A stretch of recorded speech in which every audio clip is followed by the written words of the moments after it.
Pozdrav ljudi, evo tema danas pranje zubi. Znači muku mučim sa sinom i pranjem zubi, vraćam ga po 500 puta na dan jer nije dobro. I prije 2-3 dana sam rekla više toga nema više diskutiranja. Ukoliko ja skužim da zubi nisu kako treba oprani, odbijam im navečer od gledanja, znači 10 minuta i svaki put kad ga vratim 10 minuta. I on opere zube, ja pogledam, nije dobro, 10 minuta ti večeras odbijam.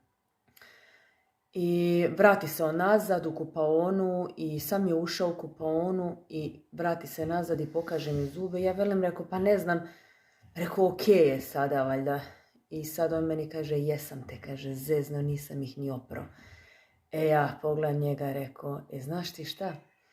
Danas ti nema nikako gledanja TV-a. Kaže, kako sad to, počeo se on ljuti, znaš šta, ako ti misliš da ti možeš mene manipulirati i mene zezat, onda ti nema gledanja TV-a. Bio je ljut, ali jednostavno ljudi, ne dozvolite djecu da vas manipuliraju, da upravljaju vama. Ja otkako postavljam granice, vidim da mi je puno lakše, da se puno manje živciram, da se puno manje sikiram. I svaki dan vidim da je takvih situacija sve manje. Znači što sam se prije na dan 100 puta borila, sad možda imam takvih 10 situacija ili 5 situacija na dan.